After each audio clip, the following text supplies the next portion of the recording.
바울이 마게도냐 지방에서 선교를 하면서 빌립보, 또 데살로니가, 또 베레아를 이제 복음화를 하고 전도의 수고를 했는데, 데살로니가에서 온 유대인들이 막 덮치고 핍박하고 하는 바람에 갑자기 이제 배를 타고서 예정이 없던 그 아가야 지방의 아덴으로 내려오게 됐습니다.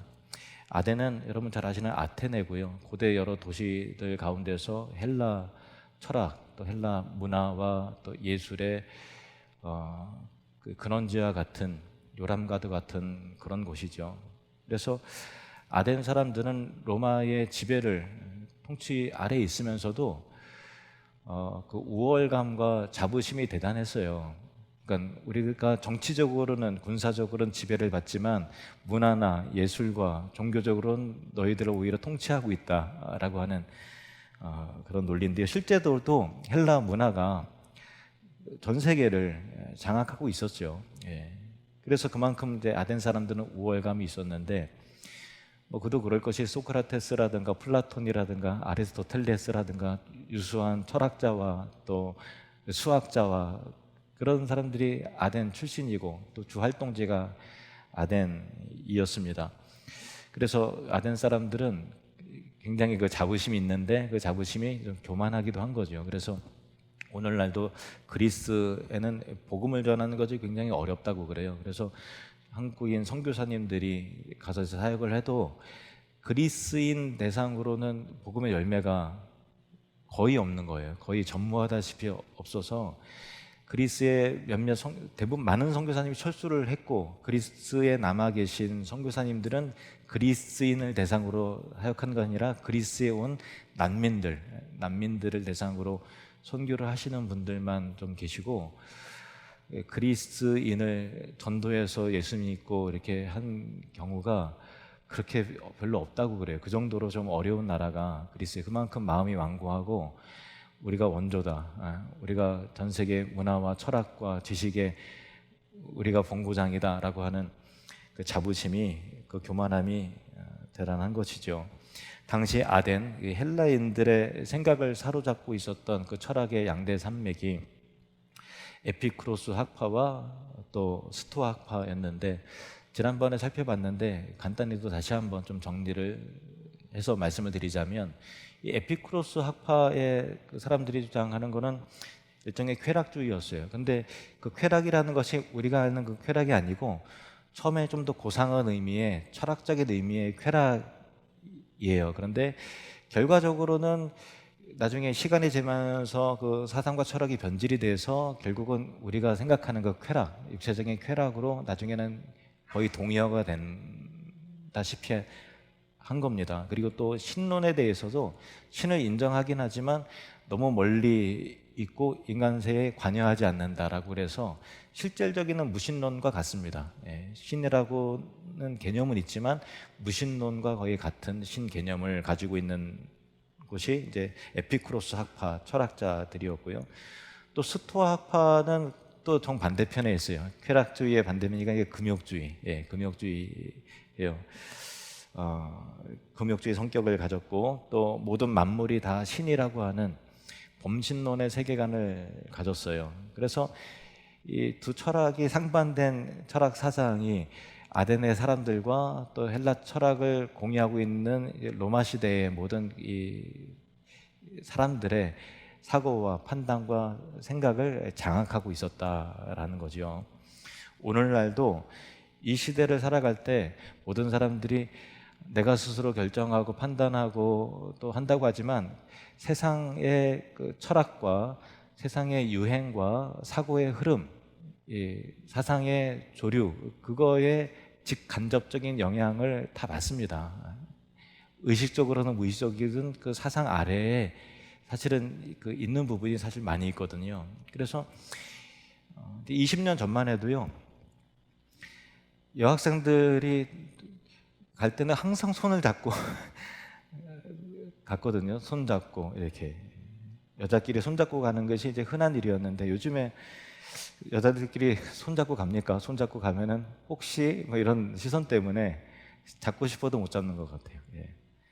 동성애 문화와 이슈가 그만큼 우리가 의식하면서 살아갈 수밖에 없는 시대가 된 거죠. 그리고 얼마 전까지만 해도 무지개 색깔로 하나님의 무지개 색깔이 자체가 아름다운 거잖아요. 그래서 저도 이제 교회 데코레이션하고 포스터 만들고 할 때 무지개 색깔을 기초로 디자인한 것들이 좀 있어요. 그래서 홈페이지에 보면은 교회 우리 6가지 공동체 할 때 무지개 색깔 가운데 이제 빨간색, 주황색, 노란색, 또 파란색, 또 남색, 또 보라색 이렇게 해갖고 했는데, 요즘에는 동성애자들이 축제를 벌이고 또 퍼레이드를 하고 할 때는 무지개 깃발을 들고서 이 남색이 빠진 6가지 색깔의 무지개입니다.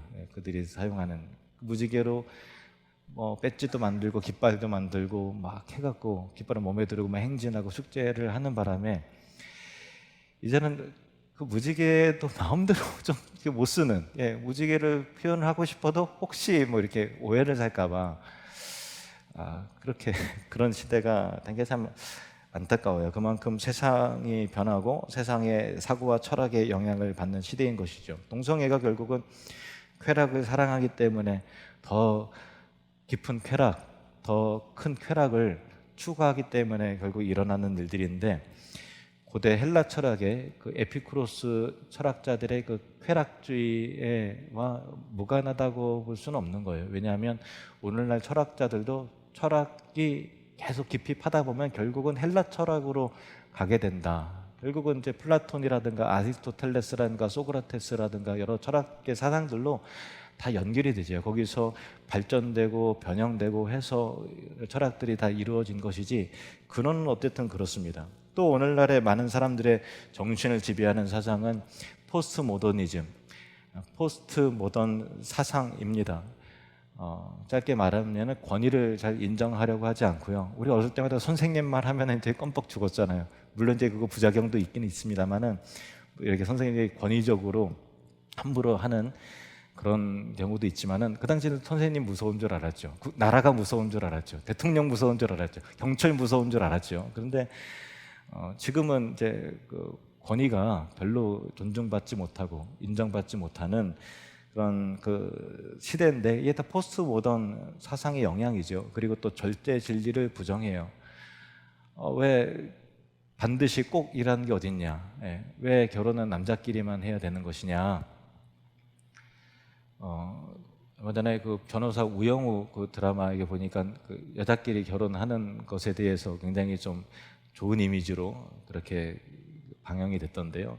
이를테면 이 세상에 살아가는 사람들에 있어서 반드시 꼭 이라는 게 어딨냐, 이럴 수도 있고 저럴 수도 있는 거지 라고 하는 것 가운데서 물론 긍정적인 부분도 없지 않아 있어요. 다 나쁜 것은 아닙니다. 그럼에도 불구하고 기독교의 절대 진리, 유일한 구원자 예수 그리스도에서는 왜 너희만 옳다 그러냐, 너희만 왜 배타적이냐, 여러 종교에도 다 구원이 있는 거지 라고 하는 생각을 품고 있기 때문에, 로마 카톨릭 천주교 같은 경우는 다원주의적인 영향을 많이 받았거든요.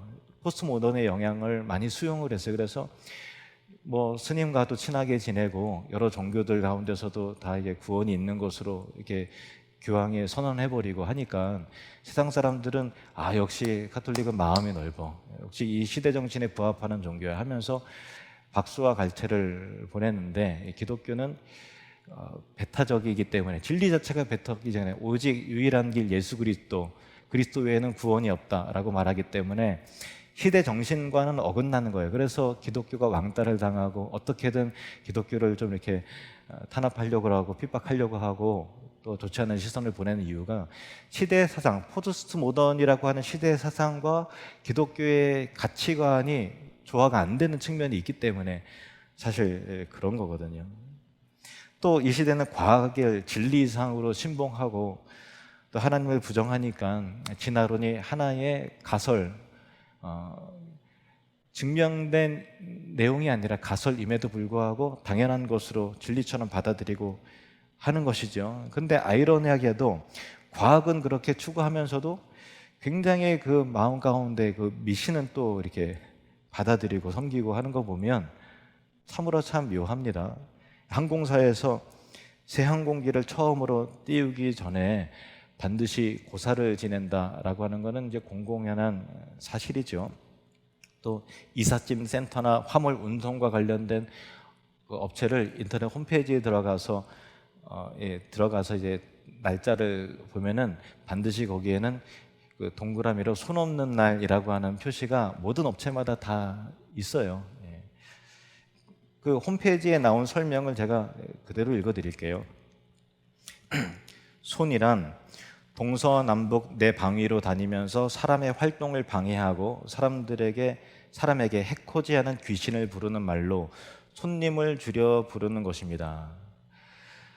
악기와 악신이 움직이지 않는 날을 손 없는 날이라 하며, 귀신 없는 날, 이게 이제 손 없는 날입니다. 이 귀신은 음력 9일과 10일, 19일과 20일, 29일과 30일이 되면 하늘로 올라가기 때문에 손 없는 날이 됩니다. 손 없는 날은 많은 분들께서 선호하시는 관계로 미리 예약을 하시기 바랍니다. 손 없는 날을 피하시면 비용이 저렴할 수 있습니다. 이렇게 돼 있어요. 근데 대부분 이삿짐 업체에게 홈페이지를 보면은 비슷한 내용이 다 있어요. 참 아이러니하죠. 그렇죠. 바울이 아덴에서 보는 풍경이 그랬다는 거예요. 헛된 지식을 자랑하고 또 철학과 학문을 자랑하지만 온갖 헛된 미신과 우상에 사로잡혀 있는 것을 보는 것이에요. 철학을 빙자해서 세상이 주는 쾌락주의라는 거짓된 행복에 빠져 있고 그냥 고상한 용어로 쾌락을 추구하는 건데, 유격을 따르는 건데 고급한 용어로, 고상한 용어로 포장해 버리는 거예요. 금욕주의도 마찬가지예요. 금욕주의란 거짓된 경건에 자기 의를 내세우고 자기 우월감을, 도덕적 우월감을 통해서 자기 의를 삼는 모습을 보는 것이죠. 그래서 바울은 비장한 마음으로 아레오바고 언덕에 섭니다. 아레오바고는 당시 철학을 논하는 자리였고 재판이 이루어지는 법정과 시기에서 중요한 정책을 결정하는 시의회와 같은 그런 곳입니다. 그 언덕 너머로 크고 웅장한 아테나 여신을 섬기기 위한 이 파르테논 신전이 그 언덕 위로 쫙 이렇게 웅장하게 거대한 신전이 있습니다. 바울과 함께 아레오바고에 모인 사람들은 아덴의 철학자들이었고 시의원들이었고 지성인들이었습니다. 오늘날도 말하면 하버드 대학교 철학 교수들 앞에서, 그리고 또 상하 의원들 앞에서 바울이 서서 복음을 전하는 것이다라고 볼 수 있습니다. 바울은 설교의 서론을 이렇게 부드러운 말로 시작을 합니다. 22절에서 23절 말씀. 바울이 아레오바고 가운데 서서 말하되 아덴 사람들아, 너희가 보니 범사에 종교심이 많도다. 내가 두루 다니며 너희가 위하는 것들을 보다가 알지 못하는 신에게라고 새긴 단도 보았으니 그런데 너희가 알지 못하고 위하는 그것을 내가 너희에게 알게 하리라. 얼마나 많이 신이 많았는지 신 이름을 다 붙일 수 없으니까 그냥 알지 못하는 신에게 이렇게 해놓고, 알지 못하는 신에게 제단을 만들어서 예배하는 것도 바울이 보니까 있는 거예요. 이것은 스토아 학파의 범신론의 그 철학자들을 겨냥해서 하는 말이거든요. 모든 게 다 신이다. 그 신들을 우리가 다 알 수도 없고, 그러나 섬기는 것이 마땅하기 때문에 알지 못하는 신을 위한 제단도 있는 것이죠.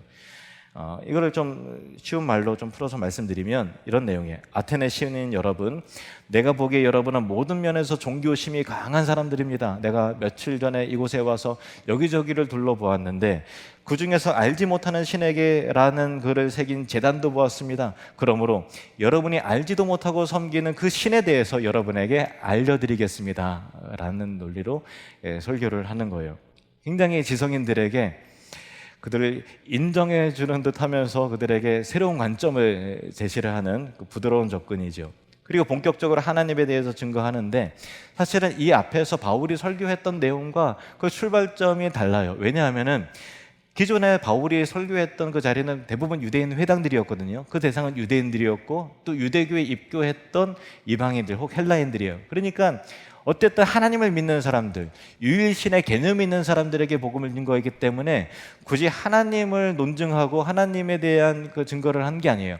성경도 그들이 알고 있었기 때문에 성경이 말하는, 선지자들이 말하는, 다윗이 말하는 그 메시아가, 예수 그리스도가 바로 이분이다. 그리스도가 성경대로 십자가에 못 박혀 죽으시고 성경대로 사흘 만에 부활하셨다라는 논리로 복음을 전했어요. 근데 지금은 전혀 대상이 신에 대한 개념이 다른 사람들에게 복음을 증거하기 때문에 신관에 대해서, 하나님에 대해서 바른 신관을 먼저 제시하는 것이요. 신관이 무엇이냐에 따라서 인생관이 달라지고, 신관이 무엇이냐에 따라서 역사관과 세계관이 달라지는 것입니다. 삶이 달라지는 것입니다. 그러므로 바른 신관이 없이는, 하나님이 누구신가라고 하는 바른 지식이 없이는 올바른 인생관이 생기질 않는 것입니다. 많은 사람들도 하나님을 믿는다고 하지만 성경이 말하는 바로 그 하나님을 이해하고 믿느냐, 아니면 무속신앙과 비슷한 그 하나님을 믿느냐에 따라서 똑같은 하나님의 이름을 쓰지만 그 인생은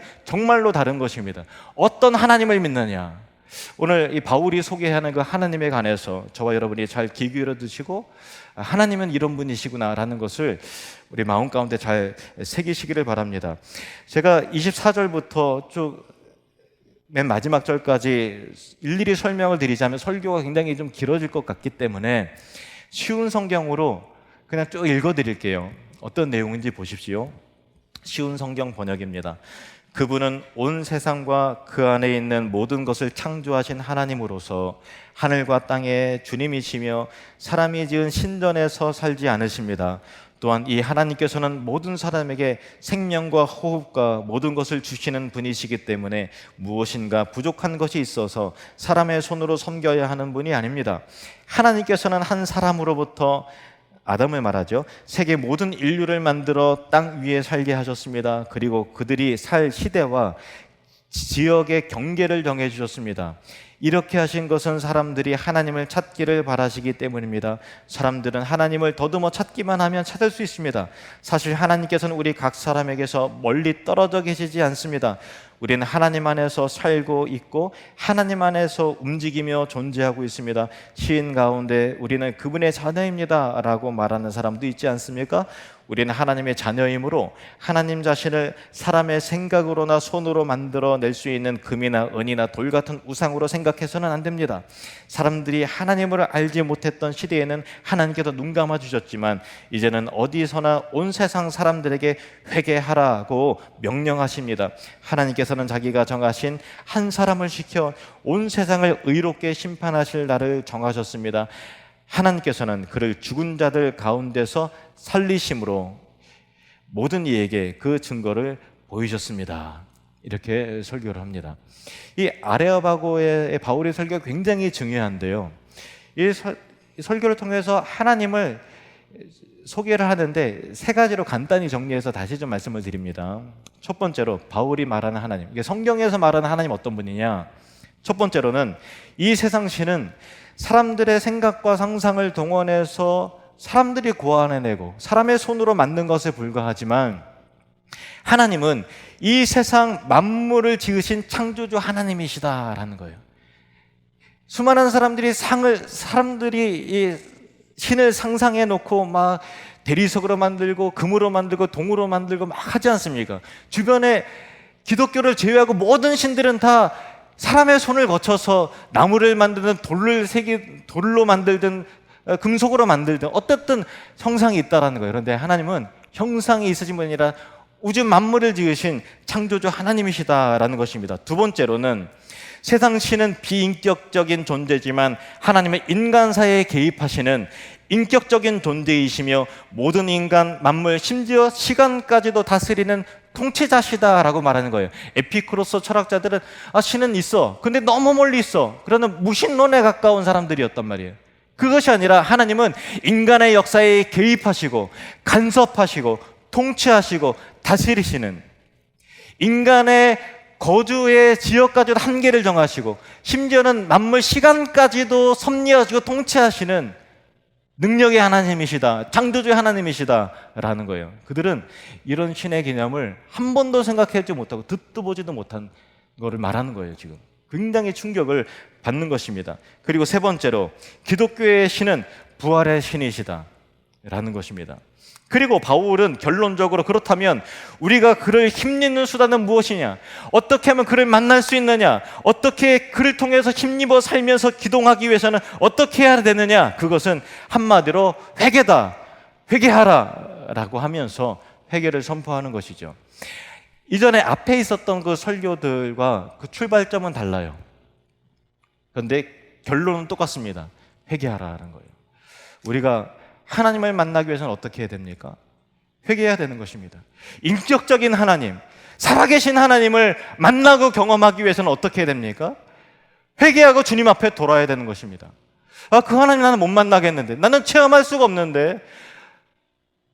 회개하면 성령이 여러분 안에 들어가는 것입니다. 살아계신 하나님, 오늘도 역사하신 하나님, 나를 사랑하셔서 그 독생자를 아낌없이 보내주시고 우리의 죄를 대신 짊어지시 십자가에 못 박혀 죽게 하신 하나님, 그러나 영원한 생명의 능력 가운데 사흘 만에 부활시켜 되신 그 하나님을 우리가 회개하고 믿고 영접할 때 부활의 권능과 능력과 믿음의 확신이 우리 안에 들어오는 것이지, 어떻게 회개 없이 하나님을 만납니까? 어떻게 회개 없이 주님과 동행합니까? 어떻게 회개 없이 믿음의 삶을 살려고 하는 것입니까? 설교의 출발점은 다 달랐지만은 바울의 결론은 다 똑같았습니다. 회개하라. 그래야 하나님을 만나게 된다라는 것입니다. 이 내용들은 생각해 볼수록 너무나 깊은 말인 것이지요. 에피쿠로스나 스토아 철학에 젖어 있던 사람들에게 바울이 소개하는 하나님은 아주 새롭고 신비한 것이었습니다. 여러분, 이 하나님을 우리가 믿으시길 원합니다. 창조주 하나님, 사람이 손으로 고안해서 만든 그 하나님이 아니라, 세상의 잡신이 아니라, 우리에게 두려움을 주는 어떤 미신과 같은 그런 존재가 아니라, 귀신이 아니라, 조상신이 아니라 우주 만물을 창조하신 그 하나님을 믿으시길 바랍니다. 그 하나님을 나의 아버지로 인정하고 고백하시기를 주님의 이름으로 축원드립니다. 그 하나님은 창조주 하나님이시지만 멀리 계신 하나님이 아니시오, 우리와 가까이 동행하시고 우리를 사랑하시고 긍휼이 한이 없으시는, 너무 가까이 계셔도 우리 안에 거하시는 그런 하나님이십니다. 지금도 우리를 통치하시고 이끄시고 우리로 승리의 삶을 살 수 있도록 인도하시는 분이십니다. 우리로 절망하고 낙심하도록 버려두시는 하나님이 하시느라 말씀으로 일깨우시면서 우리의 삶을 영원한 나라에 향하는 승리의 삶이 될 수 있도록, 거룩한 삶이 될 수 있도록 오늘도 간섭하시고 이끄시는 그 살아계신 하나님이심을 믿으시기를 바랍니다. 제가 이 설교를 준비하면서 파송의 찬양을 정하는데 금방 생각난 찬양이 이 며칠 전에 주중에 생각한 찬양이 비 준비하시니라던 찬양인데요. 태풍 소식이 들려오면서 이 찬양을 강한 태풍이 온다고 하는데 비 준비하신다라고 하는 그 찬양을 과연 불러도 될까 말아야 될까, 오늘 새벽까지도 고민을 했는데 제가 설교 본문을 보면서 그래서 불러야 되겠다라고 하는 확신이 불렀어요. 왜냐하면 우리가 보기에 좋은 비도, 단비도, 때에 맞은 비도, 이른 비도, 늦은 비도 다 하나님이 주시는 거지만 우리가 감당할 수 없는 태풍도 하나님이 주시는 거예요. 당장에는 우리가 그걸로 인해서 물질적인 손해가 하고 인명피해가 생기고 또 두렵기도 하고 큰 재앙처럼 느껴진다 했지만 하나님은 결국은 선하신 하나님이시기 때문에 그걸 통해서 지구를 보존하시고 자연 만물을 새롭게 하시고 생태계를 조성시켜 주시는 하나님이에요. 태풍이 와야만 바다가 정화가 되고 그래야 플랑크톤이 살고 한번 바다를 뒤집어 줘야만 생물이 살아간다는 거예요. 눈앞에 딱 봤을 때는 당장 우리가 이게 재산 피해가 극심하고 또 뭐가 좀 재앙인 것 같지만 그러나 하나님의 생각은 우리보다 훨씬 더 깊습니다. 두려울지라도 신실하신 하나님을 믿으시길 바랍니다. 무서울지라도 선하신 하나님을 예배하시길 바랍니다. 하나님은 단비도 준비하시지만 우리가 감당하지 못할 태풍도 준비하심으로 우리 인간들을 겸손히 낮추시고 진짜 하나님이 누구신지, 너희들이 그렇게 뛰어나냐? 너희들이 만든 것이 그렇게 대단하냐? 태풍 한 방이면 다 날아가는 거예요. 우리 인생 가운데 진정한 예배자가 누구이신지, 우리가 진짜 의지해야 될 분이 누구신지를 알게 하시는, 태풍까지도 만들어내시는, 비를 준비하시는 하나님이시라는 것입니다. 기도하시겠습니다.